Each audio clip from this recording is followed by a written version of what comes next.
चिन्तासन्तानहन्तारो यत्पादाम्बुजरेणवः स्वीयानां तान्निजाचार्यान् प्रणमामि मुहुर्मुहुः। यदनुग्रहतो जन्तुः सर्वदुःखातिगो भवेत् तमहं सर्वदा वन्दे श्रीमद्वल्लभनन्दनम्। अज्ञानतिमिरान्धस्य ज्ञानाञ्जनशलाकया चक्षुरुन्मीलितं येन तस्मै श्रीगुरवे नमः। नमामि हृदये शेषे लीलाक्षीराब्धिशायिनम् लक्ष्मीसहस्रलीलाभिः सेव्यमानं कलानिधिम्। चतुर्भिश्च फ्रिभिस्तथा षड्भिर्विराजते योऽसौ पञ्चधा हृदये।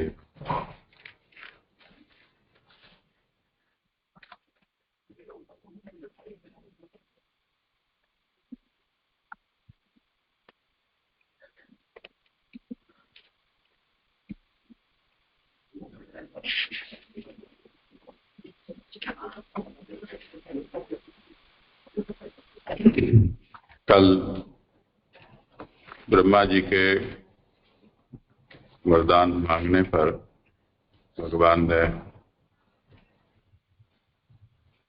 प्रथम 2 वचन से पर और अवर का ज्ञान ब्रह्मा को कराया। उसके बाद चतुश्लोकी श्री भागवत का प्रथम श्लोक हमने देखा, जो उनको शिक्षा के लिए भगवान ने प्रदान किया,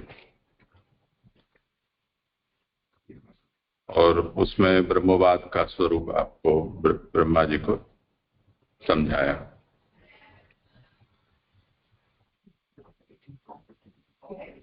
आगे के श्लोक की उत्थानिका में उसी का सार संक्षेप का वर्णन भी है और आगे के विषय को संकेतित भी किया है।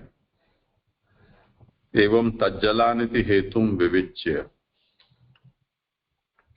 सर्वम आत्मैव इति प्रमेयम विनिश्चित्य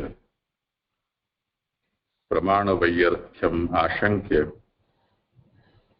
प्रवृत्ति संकोच परत्वात् गुणदोष विषयत्वात् सोऽपि एका भगवत लीला इति मायां निरूपयति। ब्रह्म ही जगत की उत्पत्ति स्थिति और लय का कारण है, ऐसा प्रथम श्लोक में विवेचन करने के बाद उसमें सभी कुछ आत्मा यानी ब्रह्म ही है, इस तरह से ब्रह्म का प्रमेय के रूप में निश्चय किया। जब ब्रह्म ही सब कुछ है तब फिर प्रमाण का कोई उपयोग ही नहीं बचता है। ऐसी अगर शंका हो तो अब उसका निराकरण यहाँ माया के निरूपण के द्वारा किया जाएगा, जिसमें ये बात समझाई जाएगी कि सभी कुछ ब्रह्म है, फिर भी ब्रह्म ने जितने अपने नाम रूप कर्म प्रकट किए हैं वो उनमें प्रवृत्ति का संकोच भी किया है, और उसके कारण कुछ गुण और कुछ दोष ऐसे इस जगत में प्रकट ब्रह्म ने किए हैं, और ये ऐसा ब्रह्म का करना वो उनकी एक लीला ही है। ये बात यहाँ कही जाएगी।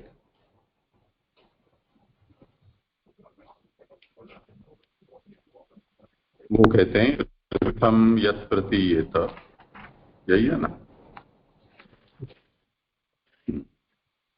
न प्रतीयेत च आत्मनि तद्विद्यात् आत्मनो मायाम यथा भासो यथा तमः। अर्थम वृते यत् प्रतीयेत, अर्थ यानी पदार्थ वस्तु, तो वस्तु को छोड़कर या वस्तु के अतिरिक्त जिसकी प्रतीति होती है वह और न प्रतीयेत च आत्मनि,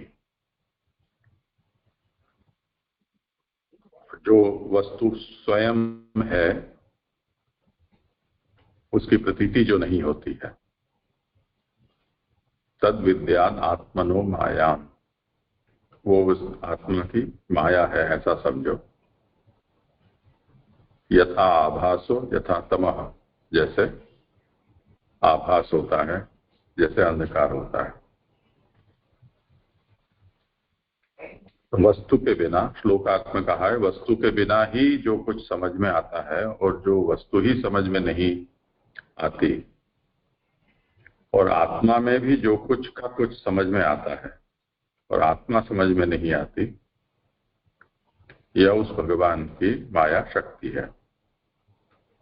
जैसे आभास, प्रतिबिंब और अंधकार।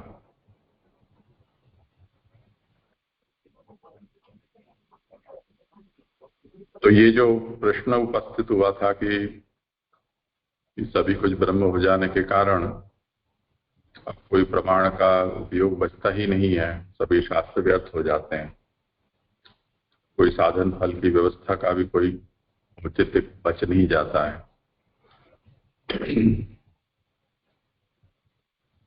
तो उसका ये उत्तर हुआ कि ऐसा नहीं है, क्योंकि जो कुछ भी प्रकट हुआ है उसमें हमको जो ब्रह्म प्रकट हुआ है वो ब्रह्मात्मना हमको प्रतीत थोड़ी होता है।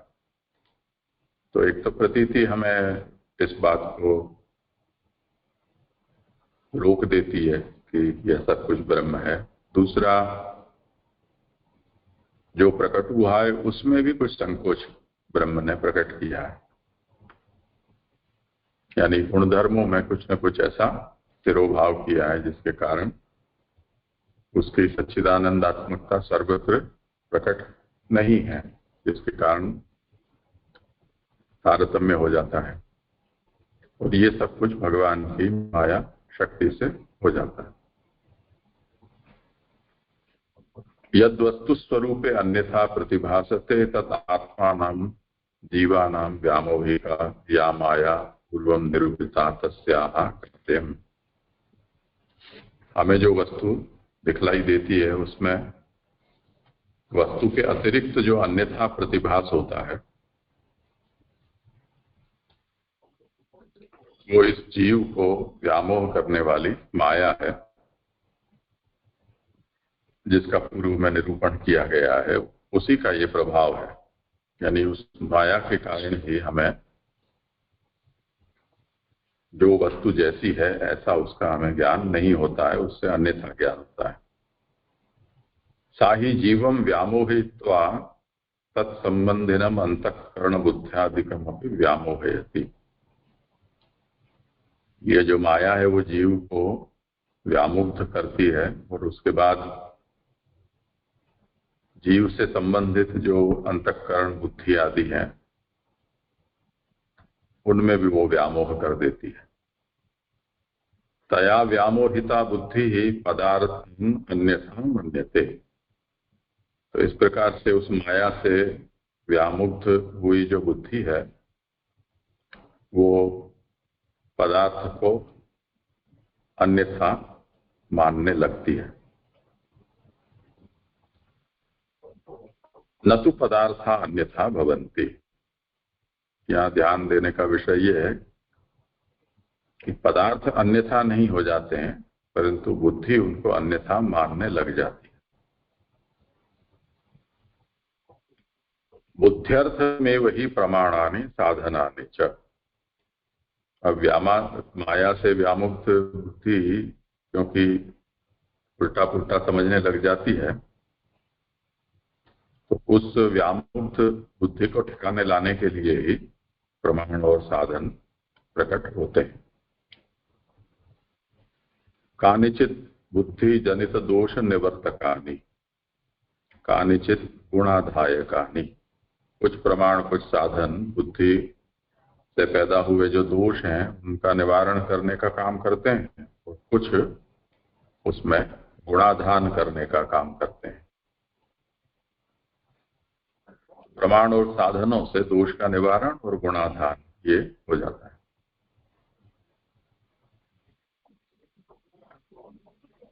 अब माया है वो कैसे काम करती है वो समझाते हैं। माया च द्विधा भ्रमम जनयति। भगवान की माया है वो दो प्रकार से भ्रम पैदा करती है।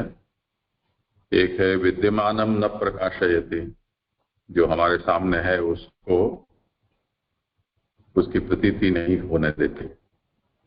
और अविद्यमान च प्रकाशयति देश काल व्यत्यासेन, और जो नहीं है हमारे सामने उसका वो प्रकाशन कर देती है। यानी कहीं देखी हुई वस्तु को कहीं दिखला देती है, कभी किसी काल में देखा हुआ किसी और काल में दिखा देती है। तो ये जो कार्य है वो माया का है। तो इसे कहते हैं, मूल श्लोक में कहा है, अर्थम ऋते यत् प्रतीयेत न प्रतीयेत च। अर्थ यानी हमारे सामने जो रखा हुआ विषय है उसको छोड़कर अन्य की प्रतीति कराना और उसी की प्रतीति न कराना। अर्थात अर्थः न प्रतीयते, अर्थम ऋते प्रतीयते इति। अर्थ की प्रतीति न होने देना और अर्थ के अतिरिक्त यानी अर्थ जैसा नहीं है ऐसी प्रतीति कराना। तस्मात् पदार्थानां याथात्म्य ज्ञापनार्थं प्रमाणम इत्युक्तम भवति। तो प्रमाण की आवश्यकता कहाँ पड़ेगी कि क्योंकि हमें अपनी दोषयुक्त बुद्धि के कारण जो वस्तु जैसी है ऐसी हमको दिखलाई नहीं देती है और जैसी नहीं है ऐसी हमको वो बुद्धि दिखलाती है। तो अब हमें वस्तु के यथार्थ स्वरूप का ज्ञान होने के लिए प्रमाण की आवश्यकता पड़ेगी। तो ये जो उत्थानिका में प्रश्न उठाया गया था कि सब प्रमाणों का वैयर्थ्य हो जाएगा, तो ऐसा नहीं होगा। इस पर शंका करते हैं कि ननु वस्त्वेव कुतो न तथास्तु। आप ये कहते हो कि बुद्धि माया के कारण व्यामुक्त होकर वस्तु को जैसी है ऐसा नहीं समझकर उल्टा पुल्टा समझने लगती है,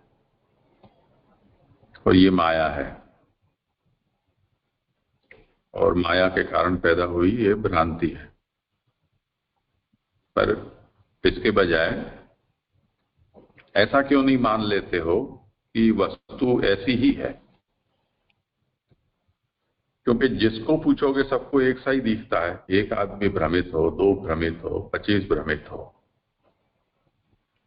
पर 140 करोड़ लोग भ्रमित हों ऐसा कहने के बजाय वो जो देख रहे हैं ऐसी ही वस्तु है, ऐसा क्यों नहीं कह देते हो?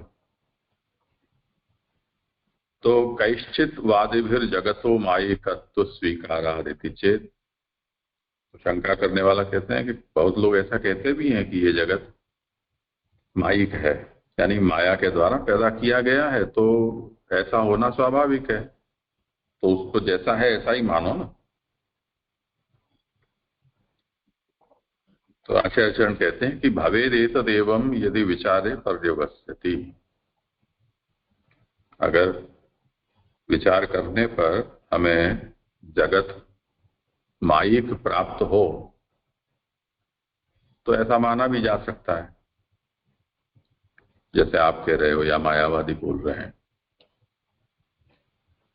पर प्रमाणभूतो वेदः सर्वं खल्विदं ब्रह्मैव इत्याह। प्रमाणभूत वेद जो है वो तो ये कहता है कि ये सब कुछ ब्रह्म है। तो अब हम वेद की बात माने या मायावादी की बात माने? अच्छा, वेद की बात ही इतनी होती और सब लोग को माया ही मायिक ही जगत प्रतीत होता तो फिर भी हम बहुमत पर आधार रखते हुए वेद की बात नहीं मानते और लोगों की बात मानते। पर ब्रह्मविदाम प्रतीतिरपि तथा, जिनको ब्रह्म ज्ञान प्राप्त हो गया है उनकी प्रतीति भी जैसा वेद कहता है उसी प्रकार की है कि सर्वम खलु इदम ब्रह्म। उनको माया नहीं दिखती है, उनको जगत माइक नहीं दिखता है, उनको सब कुछ ब्रह्म दिखता है। तो उस स्थिति में भ्रांत प्रतीतेस्तु न अर्थ नियामकत्वम, जो स्वयं भ्रांत है, ऐसे भले गांव के गांव या शहर के शहर कितनी ही संख्या में क्यों न हो, तो भ्रांत लोगों के मत से हम तत्व का निर्णय तो नहीं कर सकते हैं, क्योंकि यदि ऐसा हो तो अन्यथा भ्रमदृष्टिया गृहीतम जगत भ्रमरूपमेव स्यात्। यदि ऐसा हो तब तो भ्रम दृष्टि से जो जगत जगत ग्रहित होता है वो ब्रह्मरूप ही होता। परंतु ब्रह्म ज्ञान जिनको सिद्ध हो गया है उनको तो वो ऐसा प्रतीत नहीं होता है। वेद को तो जगत ब्रह्म ब्रह्मरूप नहीं दिखाई देता है। अतो विषये विषयता काचित स्वीकर्तव्या यया दृष्टि ही सविषया भवति। इसलिए क्योंकि ब्रह्म ज्ञान जिनको सिद्ध है उनको जगत ब्रह्मात्मक प्रतीत होता है, और हम आपको ये जगत भ्रमरूप प्रतीत होता है। हम झूठ नहीं बोल रहे हैं, हमें जैसा दिख रहा है ऐसा ही हम बोल रहे हैं। यानी ये जड़ है, ये जीव है, हमें सच्चिदानंद या ब्रह्म का जो आनंद है वो तो कहीं प्रतीत होता ही नहीं है। और हम झूठ बोलते हों कोई पाखंड मत फैलाने के लिए, ऐसा भी नहीं है। हमें क्या लाभ होगा जगत के विषय में असत्य बोलने से? हम तो जैसे दिख रहा है ऐसा ही हम बोल रहे हैं। तो हमें जो दिखाई दे रहा है वो तो सच्चाई से हम बोल रहे हैं, जो दिख रहा है वही हम कह रहे हैं। जैसे वो गीता के ऊपर हाथ रख कर कहवाते हैं, मैं जो बोलूंगा सच बोलूंगा, सच के अलावा कुछ नहीं बोलूंगा। ऐसे ही हमें जो दिखाई दे रहा है वो ही हम बोल रहे हैं। तो उस स्थिति में हमें ब्रह्मरूप इस जगत है, वो विषय है हमारी दृष्टि का, उसमें कुछ ऐसी विषयता उसके बीच में आ पड़ी है कि जिसके कारण हमको वो ब्रह्मरूप जगत अपने शुद्ध रूप में दिखलाई नहीं देता है, ऐसा हमको मानना पड़ेगा। जैसे चश्मे पे हम रंगीन कांच चढ़ा लें तो हमको वो रंगीन ही दिखेंगे, जो पदार्थ का अपना वास्तविक रंग दिखाई नहीं देगा। तो इससे ये सिद्ध होता है कि विषय विषयता काचित स्वीकर्तव्या, ये विषय रूप जगत में किसी प्रकार की विषयता हमें स्वीकारनी चाहिए, जिसके कारण हमारी दृष्टि सविषया हो जाती है। यानी जब हम विषय का ग्रहण करते हैं तब शुद्ध विषय नहीं ग्रहित होता है, विषयता सहित विषय ग्रहित होता है। अन्यथा पदार्थानां स्थिरत्वात् भ्रमदृष्टि निर्विषया स्यात्। यदि ऐसा हम न स्वीकारें तो कोई गोल गोल चक्कर कर घूमने वाला व्यक्ति है, जब रुक जाता है और रुकने के बाद जब देखता है तो अपने आसपास की वस्तु है उसको गोल गोल घूमती हुई नजर आती है।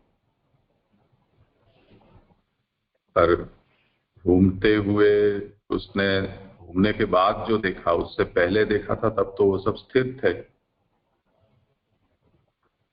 तो वो ये बात समझ जाता है कि यद्यपि मुझे जो दिखलाई दे रहे हैं पदार्थ वो स्थिर हैं, परंतु मेरी आंखें इनको घूमता हुआ देख रही है।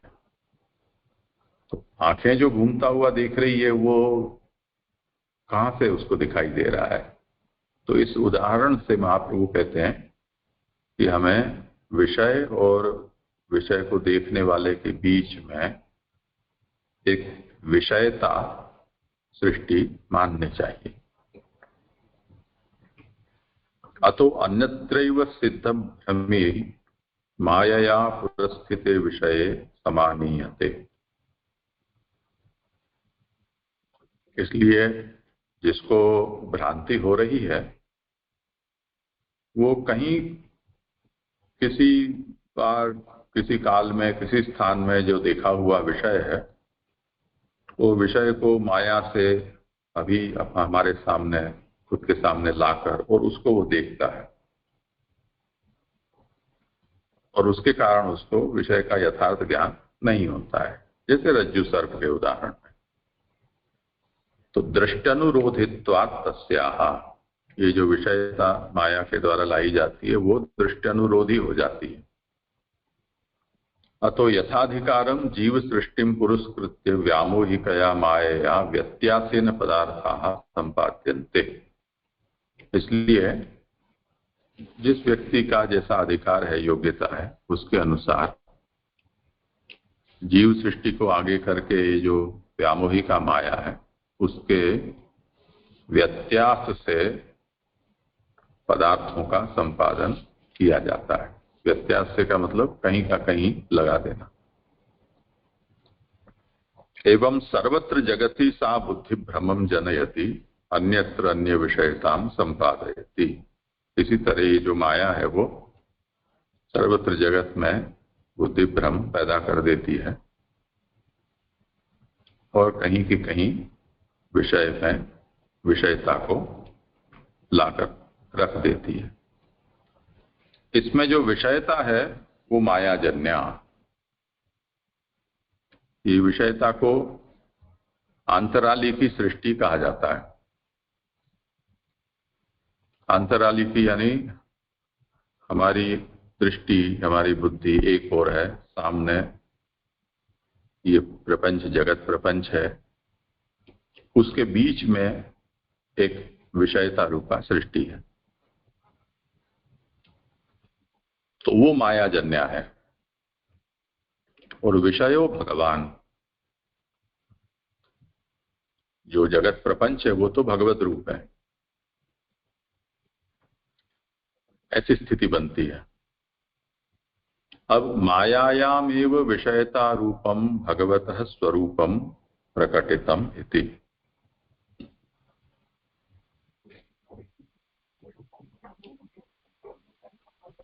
अब ये जो विषयता रूप है वो माया में भगवान ने प्रकट किया है। विषयता रूप जो स्वरूप है वो तदपि निस्वभावम। ये जो विषयता रूप है वो स्वभाव शून्य है। स्वभाव शून्य का मतलब जैसे हम जीव हैं तो चैतन्य धर्म में वाला है, तो चैतन्य हमारा स्वभाव है। जगत प्रपंच जड़ है, उसका सत्य स्वभाव है।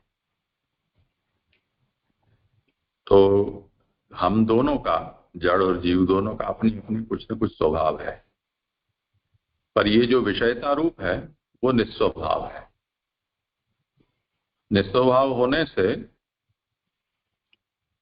जैसे जगत की स्थिति है तो वो सत कहा जाता है, उसकी असत्ता कभी भी नहीं हो सकती है।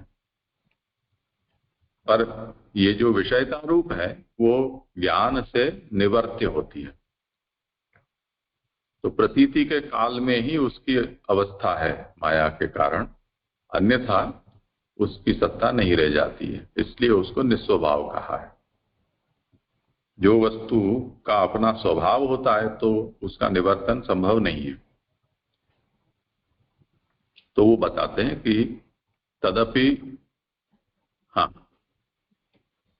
आत्मशक्तित्वात् मायायापि न निस्वभावा।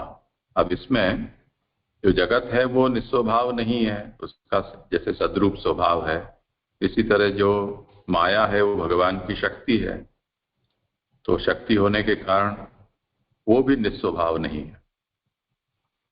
चिद्विलासत्वात् बुद्धेः परम तामेव व्यामोहयति यावत् न ब्रह्म भावा।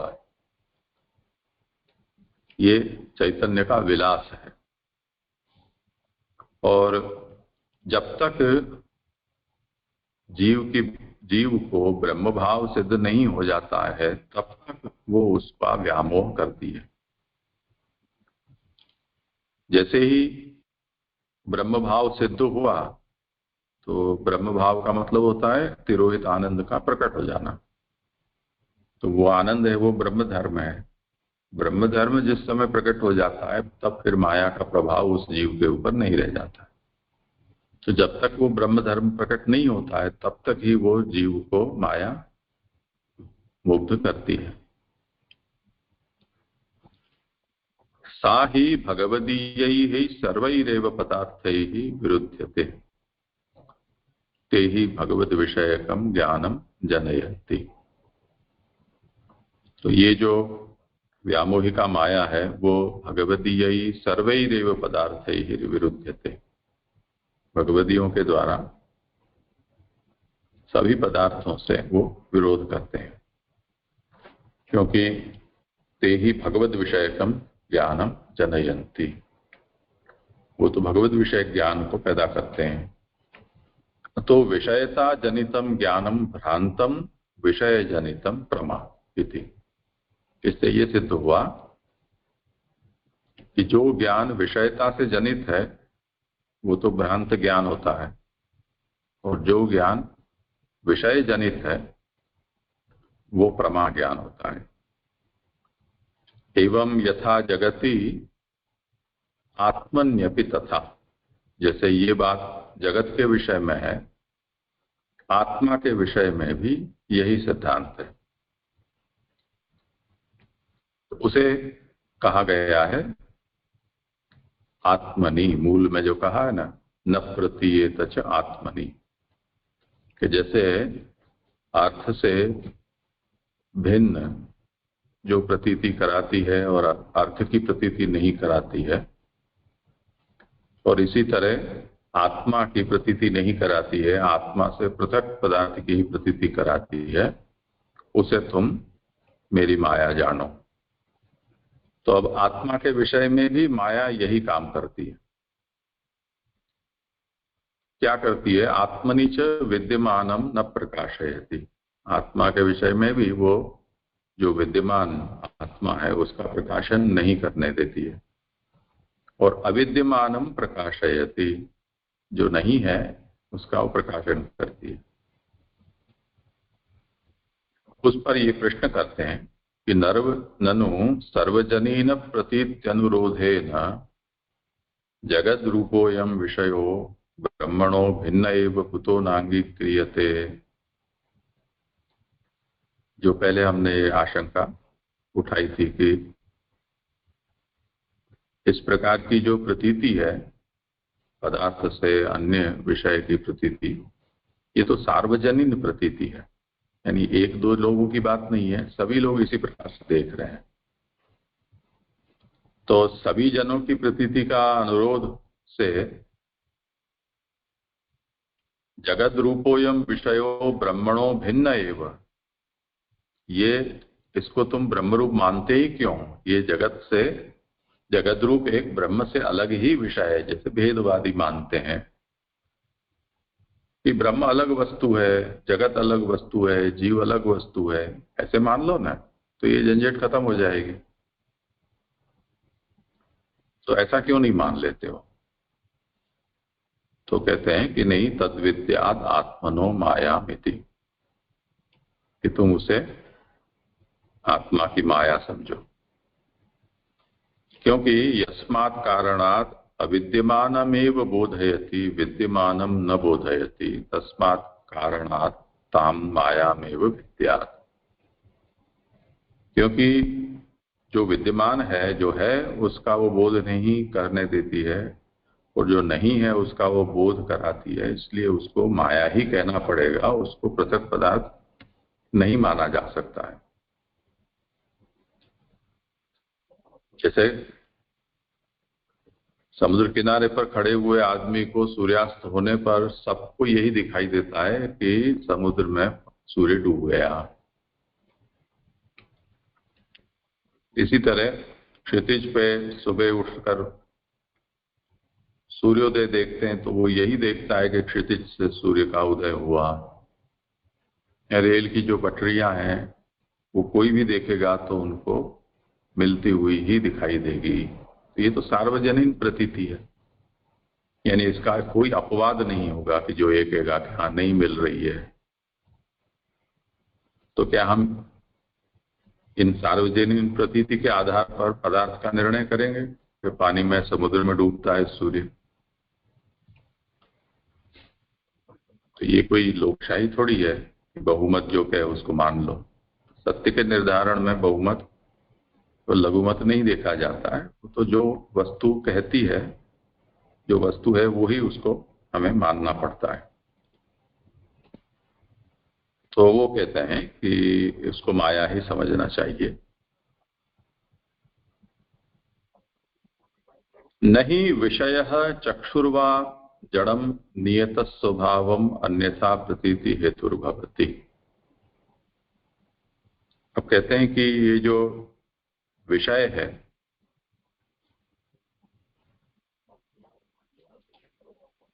यानी हमें अन्यथा प्रतीति हो रही है, तो वो अन्यथा प्रतीति का कारण हम दोषारोपण किस पर करेंगे? आंखों पर करेंगे या वस्तु पर करेंगे? तो ये तो दोनों जड़ हैं।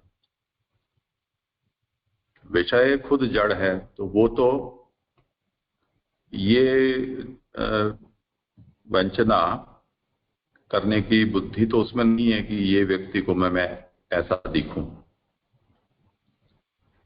तो ऐसा न तो संकल्प है, न विचार है, न सामर्थ्य है। तो वस्तु तो अपने आप में जड़ होने से जैसी है ऐसी ही दिखने के लिए विवश है। इसी तरह हमारी जो आंखें हैं वो भी जड़ हैं, तो उसमें भी पसंदगी नापसंदगी का कोई अवकाश नहीं है कि वो उससे किसी वस्तु को ऐसा देखे या वैसा देखे।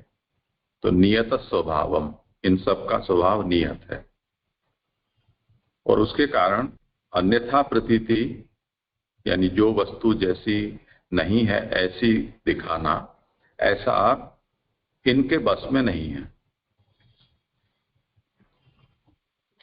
तत्र दृष्टांतम आह, उसमें उदाहरण देते हैं, यथाभासो तथा तमः इति।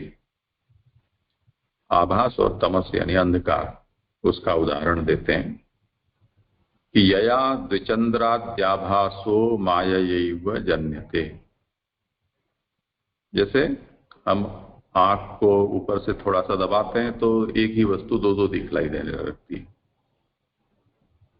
तो आसमान में हम देख रहे हो और आंख पे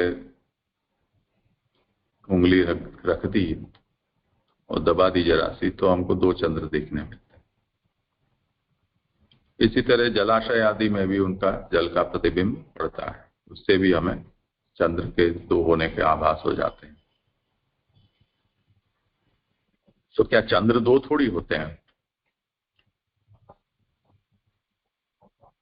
न तो प्रतीत्यनुरोधेन चंद्रद्वयम कल्प्यते। क्या प्रतीति दो होती है उसके कारण हम दो चंद्र मान लेंगे? ऐसा नहीं है। एवं विषयता अपनी माया जन्यते। इस प्रकार जो विषयता है वो भी माया, એટલે माया के द्वारा पैदा हो जाती है। दूसरा, बुद्धिस्तु चिद विलास इतम इति न माया जनिता। और जो हमारी बुद्धि है वो तो चैतन्य का विलास है, यानी चैतन्य पान पदार्थ में बुद्धि होती है, तो वो चैतन्य जनित है या चैतन्य के प्रभाव से संचारित है। बुद्धि कोई माया पैदा नहीं करती है। माया एक अलग वस्तु है, बुद्धि अलग वस्तु है। अगर बुद्धि माया जनित होती, ऐसा अगर हम माने, यानी कोई ये कहे कि आप बुद्धि में दोष मान लो और बुद्धि माया बिगाड़ देती है, तो बुद्धि में उसको ये प्रतीत हो रहा है। अगर आप कहो और उसको हम माने, तो क्या आपत्ति आएगी कि अन्यथा ब्रह्मविदो भी बुद्धिस्तथा स्यात्। जो ब्रह्मज्ञानी हैं उनकी बुद्धि भी माया जनित होने से उनको भी ब्रह्म का ज्ञान नहीं होकर उनको भी जगत में विषयता की ही प्रतीति होती, तो उनको तो ऐसा नहीं होता है। ततश्च सर्व विप्लव, अगर ऐसा मान लोगे तो सब विप्लव हो जाएगा। इसलिए तात्पर्य यह है कि ये जो भी हेरा फेरी करती है वो माया की पैदा की गई जो विषयता है, जिसको अंतराली की सृष्टि हम कहते हैं, उसी के कारण ये सब विप्लव हो रहा है। तो अब पूछते हैं कि ये विषयता क्या है, तो कहते हैं साच विषयता द्विधा, वो दो प्रकार की होती हैं। आच्छादिका एका, अन्यथा प्रतीति हेतुश्च परा। एक है वो आच्छादिका है, यानी ढकने वाली, तो जो प्रतीति का विषय है उसके वास्तविक स्वरूप को ढक देती है। तो दूसरी जो है वो अन्यथा प्रतीति हेतु, यानी उल्टा प्रतीत कराने वाली। सा उभय विधापि मायैव जन्यते यथा आभास। ये दोनों प्रकार की विषयता है, वो माया ही पैदा करती है, जैसे कि आभास। और समझाएंगे आगे। उस पर शंका करते हैं कि ननु मायायाः कथम एवं पदार्थ जनकत्वम। प्रश्न करते हैं कि इस प्रकार माया पदार्थ को कैसे पैदा कर सकती है। व्यामोह जनकत्वमेव तस्याः, वो तो केवल व्यामोह करती है। न च विषयतातिरिक्ता विषयातिरिक्ता विषयता क्वचित उपलब्धा। शंका करने वाला कहता है कि विषय से अतिरिक्त विषयता कहीं प्राप्त होती हो, ऐसा तो देखा नहीं, सुना नहीं। तो उसका उदाहरण देते हैं, यथा तमः इति। तो भगवान कहते हैं कि देख लो तमस को। कि तमस क्या है, तो यथा अंधकारः पदार्थस् तेजो भावे जन्यते। जहां अंधकार क्या वस्तु है, इसके ऊपर तो पूरी एक संगोष्ठी हमने आयोजित की थी अंधकारवाद पर पूना में, और उसकी पूरी प्रोसीडिंग भी पब्लिश की है, अंधकारवादी या विद्वत संगोष्ठी। उस पर इसी विषय पर चर्चा हुई थी, क्योंकि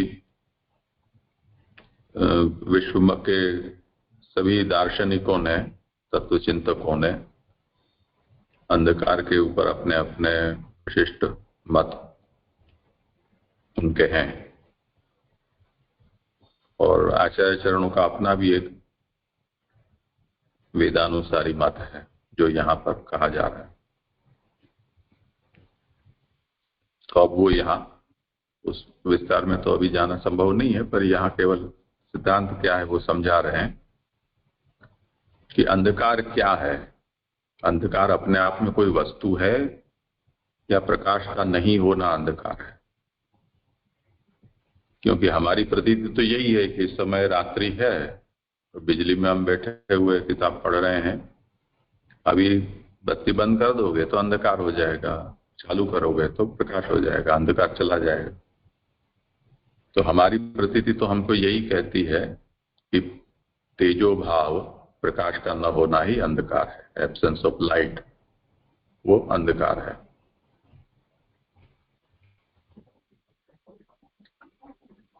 तो यहां ये कहा जा रहा है कि ऐसा नहीं है, अंधकार अपने आप में एक पदार्थ है। और उसका सीधा सरल उदाहरण हम देख सकते हैं कि अंतरिक्ष में जब अवकाशयान जाते हैं या हम रात को भी अंतरिक्ष में देखते हैं, तो प्रकाश पुंज कुछ कुछ अंतर पर हमको अवकाशीय पदार्थ दिखलाई देते हैं चमकते हुए। उनके बीच में हमको डार्कनेस, अंधकार दिखलाई देता है। तो हम ऐसा मानते हैं कि ये प्रकाश है, यहाँ अंधकार है।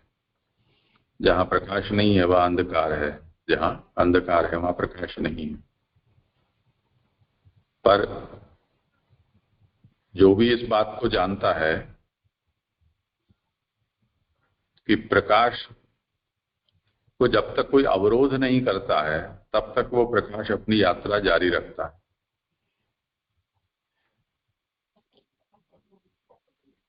अंतरिक्ष में अंधकार नहीं है, प्रकाश के जो फोटॉन्स हैं वो ट्रैवल करते हुए जा रहे हैं, तो उनके बीच में जब कोई आता नहीं है तब तो वो दिखाई नहीं देते हैं, और जैसे ही कोई वस्तु आई तो उसके ऊपर वो टकराएंगे तो वो दिखाई देंगे। तो प्रकाश का नहीं होना अंधकार है ऐसा तो सिद्ध नहीं हुआ ना।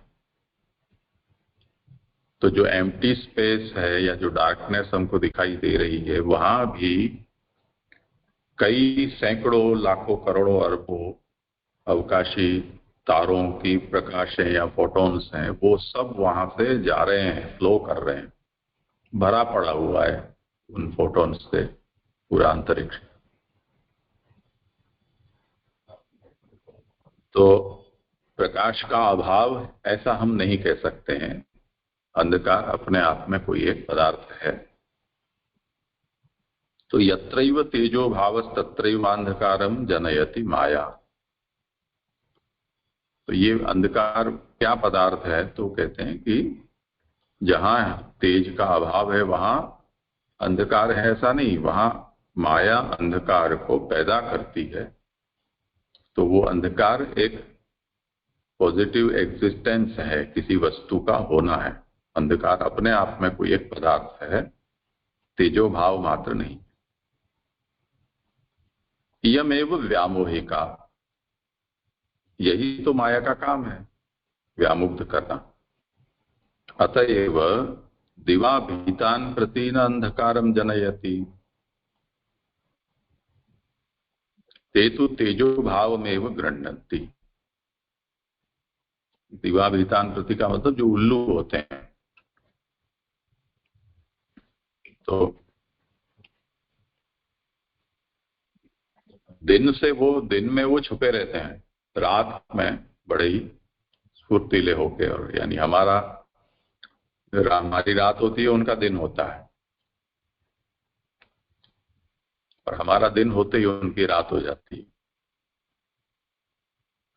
तो जैसे उन उल्लुओं के लिए वो अंधकार पैदा नहीं करती है, उनको रात को भी उजाला दिखता है, और हमें रात को नहीं दिखलाई देता है। इसलिए ते तु तेजो भावमेव गृह्णन्ति, तेषां दृष्टे कोमलत्वात् बलवत् तेजो दृष्टि प्रतिबंधकम भवति। उनकी दृष्टि ऐसी है कोमल कि थोड़ा सा भी प्रकाश आ जाता है तो उनकी आंखें मिच जाती। तदभावे सुखेन विषयान गृह्णन्ति, प्रकाश नहीं होने पर उनकी दृष्टि विषयों का बड़ा सुख से ग्रहण करती है। अस्मदादी नामपि तेजो न विषय संस्कारकम नवा चक्षुषः, किंतु तेजो भावे मायया तमोजनात् सैव दृष्ट्या विषय क्रियते न तो विषयः, अतः तमो निवृत्त्यर्थमेव तेजः तथैव लोक प्रतीति।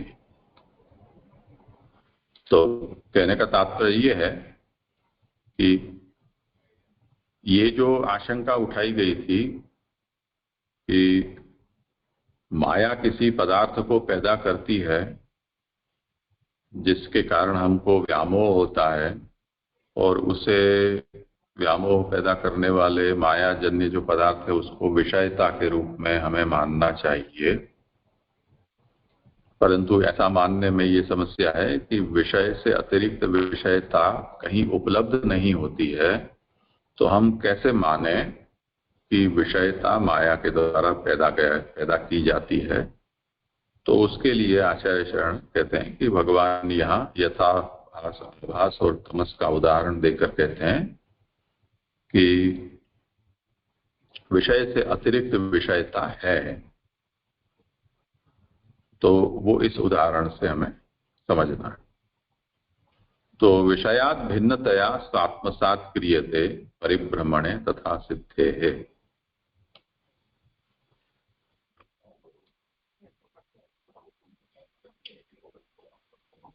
इसी तरह एक दूसरा उदाहरण देते हैं कि आदर्शे च मुखम जनयति।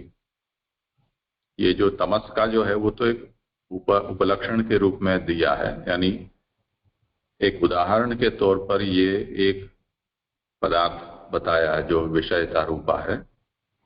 ऐसे और भी दृष्टांत से इस बात को समझ लेना है। उसमें दूसरा उदाहरण आचार्य चरण स्वयं समझाते हैं कि जैसे आदर्श यानी कांच,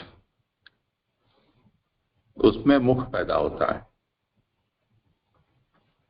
तो अब वो जो मुख पैदा होता है तो वो क्या वस्तुतः वहां मुख है, दो मुख हो जाते हैं? तो दो मुख तो नहीं होते हैं।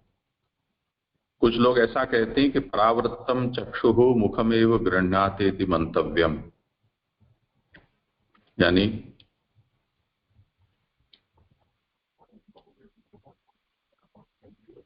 हमें जो कांच में एक प्रतिबिंब दिखलाई देता है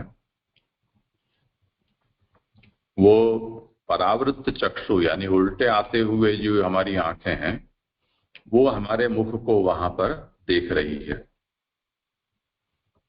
अब उसमें समस्या क्या है कि तथा सती दर्पणांतरे साभासस्य प्रतीतिर न स्यात्। कई बार ऐसा होता है कि हमारे सामने कांच होती है, बाल बाल कटवाने जाते हैं, उनके यहाँ ऐसा अनुभव होता है कि पीछे भी कांच लगे होते हैं। तो दोनों आमने सामने जब कांच लगे होते हैं तो उनके प्रतिबिंब अनेक गुणित होकर कई दिखलाई देने लग जाते हैं। तो ऐसा कैसे संभव हो सकता है? तो उस उदाहरण से समझाते हैं कि असम्मुख दिक्वानाम अपि प्रतिबिंब दर्शनात्, यानी हमारे सामने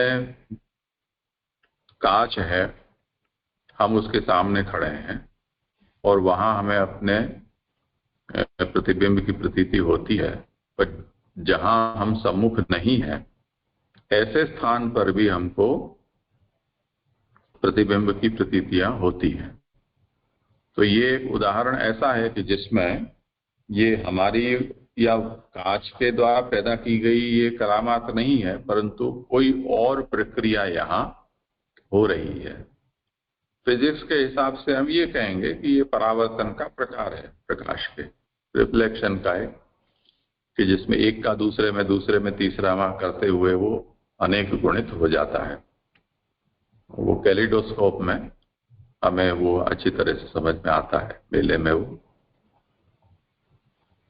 त्रिकोण कांच लगा देते हैं, नीचे चूड़ियां तोड़ के डाल देते हैं, फिर ऊपर से देखते हैं तो उनकी बहुत सारी आकृतियां हमको दिखाई देती हैं। तो वो जिस प्रकार से हमें वो आंखों से प्रतीत होती है, और जब हम कांच के टुकड़े उसमें से निकाल देते हैं तो वो रंग उसमें से गायब हो जाता है,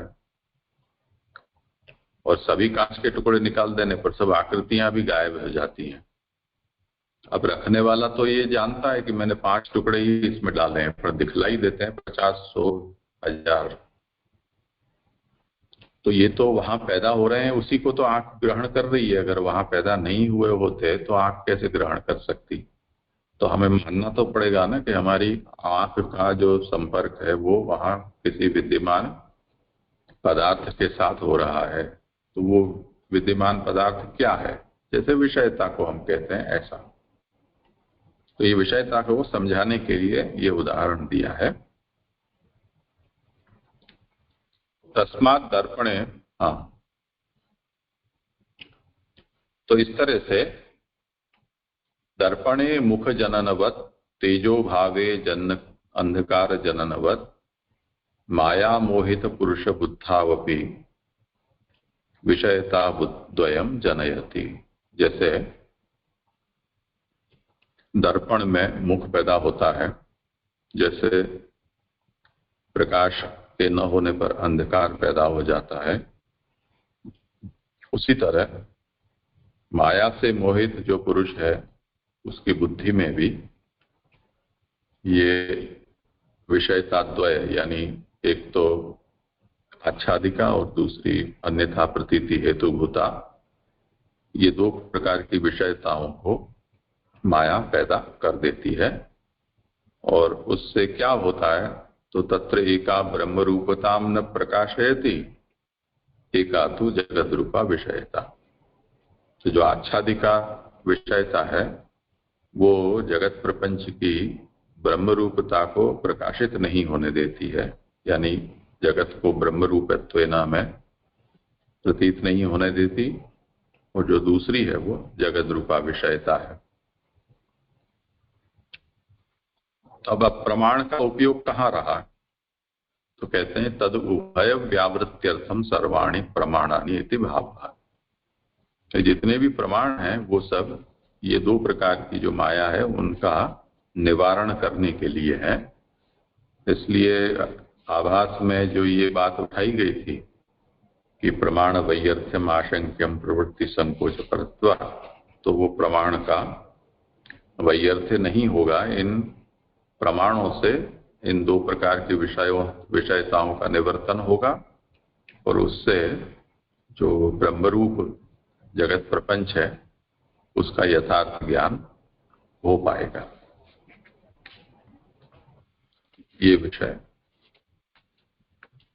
32 में। एवं प्रमेयम प्रमाणंच निरूप्य विषयम निरूपयति। इस प्रकार प्रमेय का निरूपण किया। अहमेव अहमेवाग्रे नान्यद् यत् सदसत्परम पश्चादहम यदि तच्च यो वशिष्येत सोऽस्म्यहम्। इस श्लोक में प्रमेय का निरूपण हुआ। और तीर्थम यत् प्रतीयेत न प्रतीयेत च आत्मनि तम विद्याद आत्मनो मायाम यथा वासो यथा तमा। यहाँ पर प्रमाण का निरूपण किया। अब विषयम निरूपयति, जो जगत विषय जगत है उसका निरूपण करते हैं। यथा महांति भूतानि भूतेषु उच्चावचेष्वनु प्रविष्टान्य प्रविष्टानि तथा तेषु न तेष्वहम्। उदाहरण से समझाते हैं।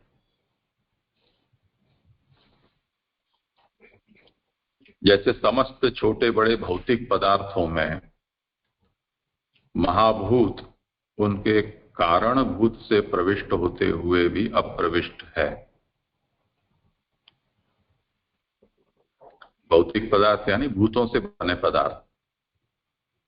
भूत यानी पृथ्वी जल तेज वायु आकाश, भूत उनसे बने पदार्थ यानी नदी पर्वत वृक्ष टेबल, ये सब ये भौतिक हैं। तो ये जो महाभूत है वो इन भौतिक पदार्थों के कारण रूप से प्रविष्ट होते हैं। यानी जो पदार्थ भूत से बने हैं भौतिक, तो भूत उनके कारण हुए। जैसे हम कहते हैं शरीर पार्थिव है, तो हमारा शरीर है वो पृथ्वी तत्व का बना हुआ है, तो पृथ्वी तत्व उसका कारण हुआ। तो पृथ्वी तत्व उसमें अपने कारण रूप से प्रविष्ट है और प्रविष्ट होते हुए भी अप्रविष्ट है। अप्रविष्ट इस तरह से है कि सारा का सारा पृथ्वी तो एक शरीर में तो घुस नहीं गया है। जितने से वो एक शरीर बना उतना उसमें प्रविष्ट है, बाकी का अप्रविष्ट है। उस प्रकार मैं भी संपूर्ण प्राणियों में आत्म रूप से स्थित हुआ भी वास्तव में उनसे पृथक ही हूं। तो भगवान कहते हैं कि मैं भी इस जगत रूप में बना हूं, तो कारण रूप से मैं उसमें प्रविष्ट हूं, पर पूरा का पूरा उसमें नहीं प्रविष्ट हो गया हूं। अत्यतिष्ठत दशांगुलम, मैं कुछ बच भी गया हूं। तो जो बच गया हूं उस अर्थ में मैं अप्रविष्ट भी हूं। तो ऐसा ये इसका स्वरूप है विषय का। उसे समझाते हैं कि वेदेन ही प्रकारद्वयेन पदार्थाः निरूप्यन्ते। वेद दो तरह से पदार्थ का निरूपण करते हैं। साकारो निराकारः, सावयवो निरवयवः, पूर्णः परिच्छिन्नः इत्यादि प्रकारेण। यानी साकार निराकार, सावयव निरवयव, पूर्ण परिच्छिन्न, ऐसे तरह से पदार्थों का निरूपण वेद करता है। तद उभयमपि यथा विषयो भवति तदर्थम इदम आरभ्यते। तो ये दोनों प्रकार यानी साकार निराकार सावयव निरवयव पूर्ण परिच्छिन्न, ये दोनों तरह से विषय जिस प्रकार से हो उसके लिए ये आरंभ किया गया है। अन्यथा एक पक्षो विषयता स्यात्। अन्यथा ये जो आगे के पक्ष में श्लोक में विषयता का निरूपण किया गया, तो यदि ब्रह्म साकार ही होता तो निराकारता है उसको विषयता माननी पड़ती, यदि निराकार ही होता तो साकार को विषयता माननी पड़ती। इसी तरह सावयव निरवयव में भी और पूर्ण परिच्छिन्न में भी ऐसा ही समझना। तथा सति वेदानाम अंशतो अप्रामाण्यम भवेत्। यदि ब्रह्म ऐसे दोनों रूप में स्वीकार नहीं किया जाए तो क्या होगा कि जिस अंश का, यानी कोई ये कहे कि ब्रह्म निराकार है, निरवयव है, अपरिच्छिन्न है, तो जो परिच्छिन्न दिखाई दे रहा है, जो सावयव दिखाई दे रहा है, जो साकार दिखाई दे रहा है, वो क्या है, ये प्रश्न होगा। अगर कोई ये कहे कि नहीं, उसको तुम मिथ्या मान लो, विषयता रूप मान लो, भ्रम रूप मान लो, तो उस स्थिति में वेद में इस दोनों तरह से ब्रह्म का निरूपण जब प्राप्त हो रहा है तो वेद के द्वारा निरूपित ब्रह्म का एक प्रकार तो सत्य है और दूसरा प्रकार मिथ्या है। ऐसा कहने पर वेद में अंशतः अप्रामाण्य हो जाएगा, यानी वेद आधा झूठ बोलता है, आधा सच बोलता है। अतः सर्ववेद प्रामाण्य सिद्धये उभय विधो विषयो निरूप्यते। वेद का जो प्रामाण्य है वो संपूर्ण रूप से हमें स्वीकारना पड़ेगा। इसलिए उभय विधो विषयो निरूप्यते, तो दोनों प्रकार के विषयों का निरूपण यहां किया जा रहा है। तो कैसे है? तो यथा महांति भूतानि, जैसे महाभूत, कौन से महाभूत? आकाश आदि, वो भूतेषु यानी घटादिषु, उच्चावचेष्वनेक रूपेषु, वो महाभूत जो हैं वो घटपटादि जो भौतिक पदार्थ हैं, छोटे बड़े उच्च अवच, उनमें स्थूल सूक्ष्म दीर्घ ह्रस्व वक्र इत्यादि भिन्नेषु कारणत्वेन प्रविष्टानि।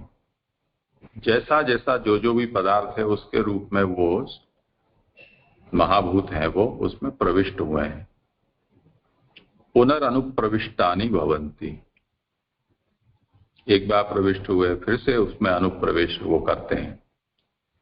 और इतना होते हुए भी ततोपि अप्रविष्टानि भवन्ति, वस्तु का निर्माण हो जाने के बाद, जैसे वो कुम्हार मटका बनाता है, उसके लिए मिट्टी लेता है, मिट्टी कम पड़ गई, थोड़ी और डाल दी, और डाल दी, अब लगा कि अब हो गई, तो अब मिट्टी डालना बंद कर दिया। तो बाकी जो स्टॉक में मिट्टी पड़ी हुई है वो तो यथावत रही, जो अप्रविष्ट है कार्य में, जितने की जरूरत थी उतनी उसमें वो प्रविष्ट भी हो गई, अनुप्रवेश भी कर दिया। उस तरह से महाभूत जो है वो अपने द्वारा होते कार्य में कारण रूप में प्रविष्ट होते हैं, फिर अनुप्रवेश भी करते हैं, और इतना होने पर भी अप्रविष्ट भी रहते हैं। तथा अहम सर्वत्र कारणभूतः सर्वत्र अनुप्रविष्टोपि न कारणभूतो न अनुप्रविष्टः इत्यर्थः। इसी तरह सभी का कारण मैं हूं, सभी जगह मेरा अनुप्रवेश भी है, ऐसा होते हुए भी मैं किसी का कारण नहीं भी होता हूं और किसी भी में मेरा प्रवेश नहीं भी होता है। यानी सब में मैं प्रवेश रहित भी हूं, सब में मैं कारण रूप से रहित भी हूं, दोनों मेरे स्वरूप इसमें हो गए।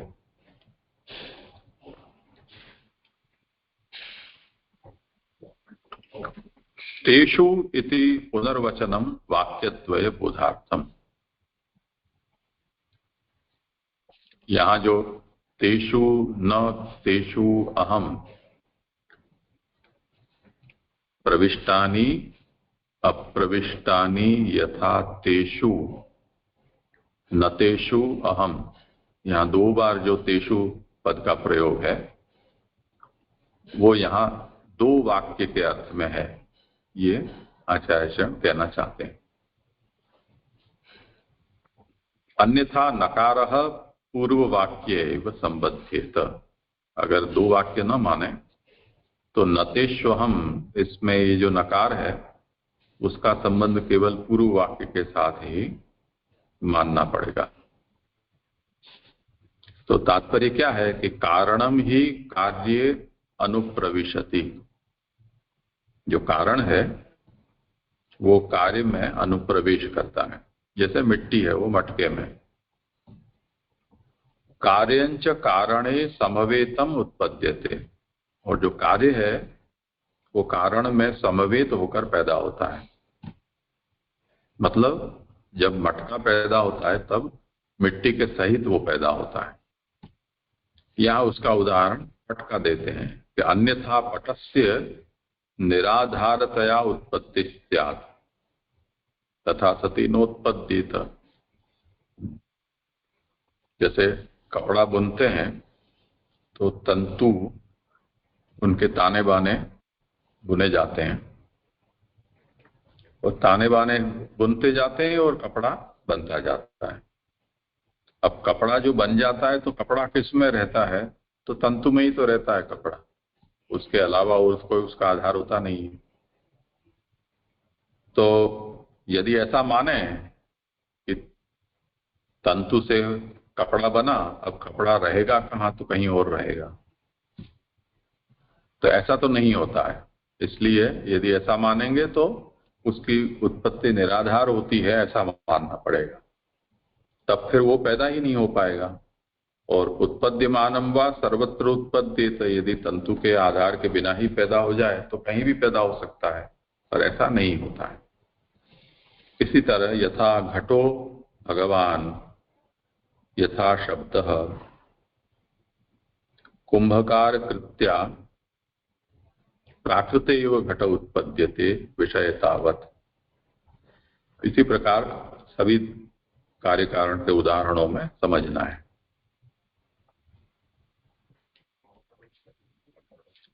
कुंभकार जो घट को पैदा करता है वो प्राकृत घट को पैदा करता है, जैसे कि विषयता माया के कारण पैदा होती है। और ये बात इसलिए कही जा रही है कि ब्रह्म जो है वो जगत रूप में कारणतया अनुस्यूत रहता है, उसमें उसका अनुप्रवेश भी रहता है और उसका अप्रवेश भी है। पर वो तो ब्रह्म के द्वारा कृत सर्ग है, उसमें ऐसा होता है। पर सृष्टि हो जाने के बाद हम भी तो कुछ कुछ पैदा करते हैं कार्य, तो उनके विषय में क्या प्रक्रिया समझनी चाहिए। तो उसको कहते हैं कि कुंभकार की कृति से जो घट पैदा होता है वो तो प्राकृत घट होता है,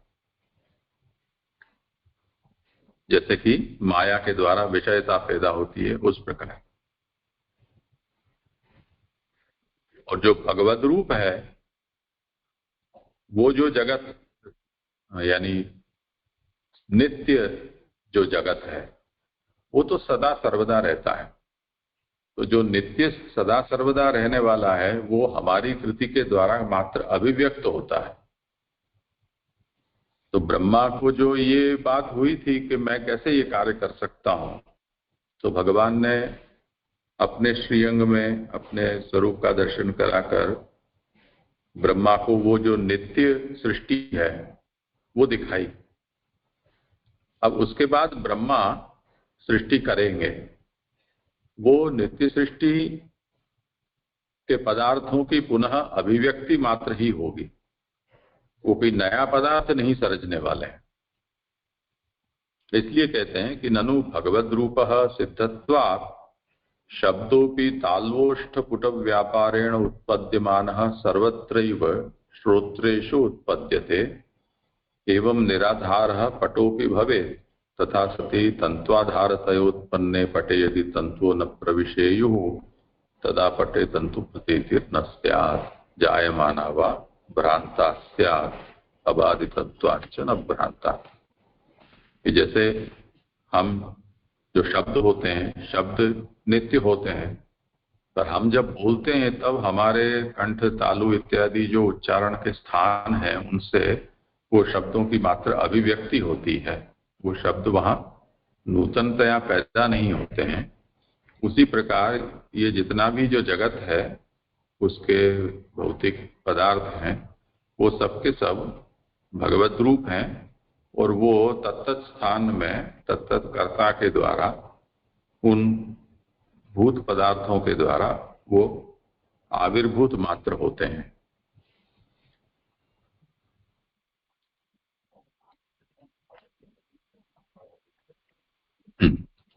अतः एकस्यैव आधारत्वम् आधेयत्वञ्च कारण काले कार्य काले च व्यवस्थितम भवति। इसलिए जो उदाहरण में दिया गया कि ये जो महाभूत होते हैं वो अपने कारण रूप से भौतिक पदार्थ में प्रविष्ट होते हैं, उसके बाद उनका अनुप्रवेश भी होता है और वो ही उनके आधार भी होते हैं। उस तरह से एक ही वस्तु है, वो आधार भी बनती है, वो ही आधेय भी बनती है।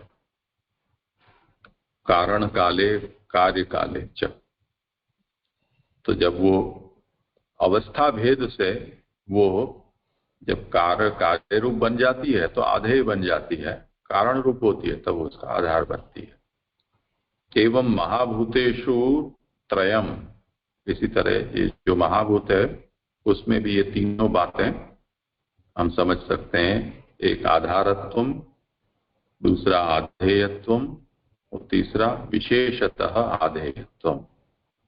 सबसे पहला आधार रूप, यानी जैसे पृथ्वी है उसमें हम किसी पार्थिव पृथ्वी तत्व से कोई पार्थिव पदार्थ को बनाएं तो पृथ्वी है वो सबसे प्रथम आधार हुई।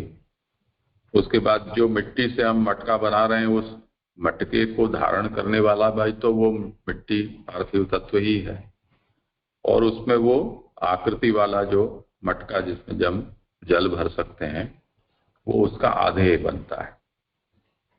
अब उसको हम माथे पर रखते हैं, विषय आधेय भी उसका हो जाता है। तो इस तरह से महाभूतों में ये तीनों बातें आ जाती हैं, एक तो आधारत्व, दूसरा आधेयत्व और विशेषतः आधेयत्व। इसको यहाँ मूल में इन शब्दों से कहा गया है कि प्रविष्टानि अप्रविष्टानि। इसका दूसरा अर्थ से समझाते हैं कि महाभूतेषु पंचधा कारणत्वेन पूर्वमेव तत्र विद्यमानत्वेन और महाभूतत्वेन च प्रवेशः त्रेधा।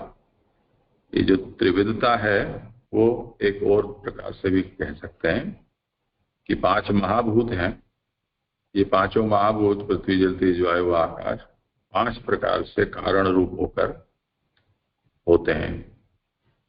पूर्वमेव तत्र विद्यमानत्वेन, और कोई भी कार्य पैदा हो उससे पहले इन पांचों की विद्यमानता तो पहले से होती ही है।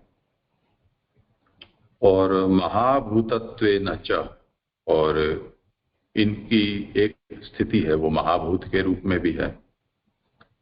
तो इस प्रकार से उनका प्रवेश है वो तीन तरह से हुआ। कारण प्रवेशवत प्रवेशत्वेन पृथक प्रवेशत्वेन च प्रवेशो द्वेधा। इसमें प्रवेश दो प्रकार से होता है। एक तो कारण प्रवेशवत प्रवेशत्वेन, यानी हम जिस पदार्थ से जो वस्तु बनाते हैं तो जो पदार्थ जिससे वो बन रही है, जैसे मिट्टी, वो कारणभूत पदार्थ हुई। तो वो कारणभूत पदार्थ का प्रवेश, ये एक हुआ, और दूसरा पृथक प्रवेश। ऐसे दो तरह से प्रवेश होता है। तथा तेषु इति पंचधापि, यहाँ जो तेषु पद का प्रयोग किया गया है उसमें यहाँ 5 प्रकार से बताया है। 5 का मतलब पंचमहाभूत में से आकाश तत्व के रूप में, पृथ्वी तत्व के रूप में, जल तत्व के रूप में इत्यादि। और नतेषु इति पुनः पंचधा, यानी ये उनका व्यतिरेक बताया है। उनमें 5 तरह से प्रवेश है और 5 तरह से अप्रवेश, तो 5 और 5 मिलकर हुए 10। एवं भगवती दशधा भवती, इस तरह से भगवान में ये 10 प्रकार होते हैं। तो उससे क्या सिद्ध हुआ? तो कहते हैं कि तथा सती सर्वत्र जगति भगवान दशविध लीला युक्तो दशधा ज्ञातव्य।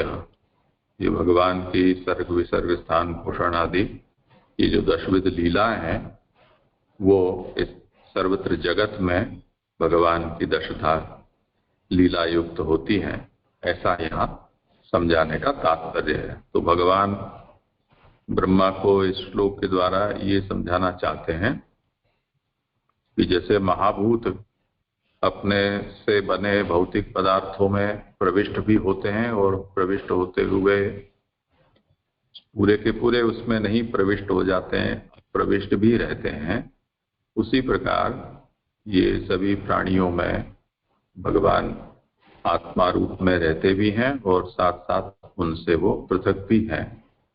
और ऐसा भगवान का प्रवेश और अप्रवेश यानी अन्वय और व्यतिरेक ये 10विध लीला के रूप में है।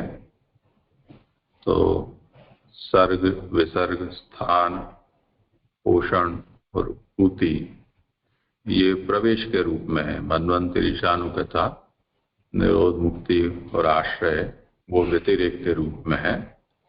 ये मुख्य बात यहाँ समझाना चाहते हैं।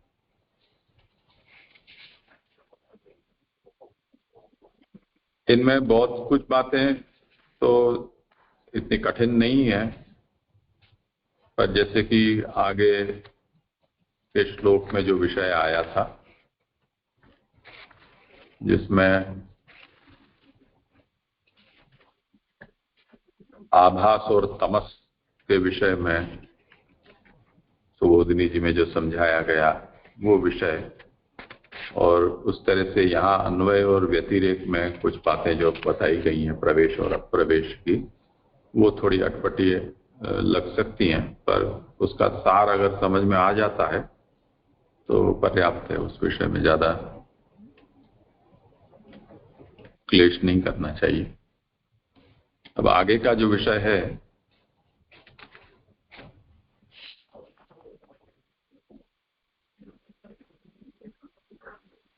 एतावदेव जिज्ञासम, ये श्लोक थोड़ा समय साध्य है, तो मुझे लगता है कि आज नहीं ले पाएंगे, कल ले लेंगे। ठीक है।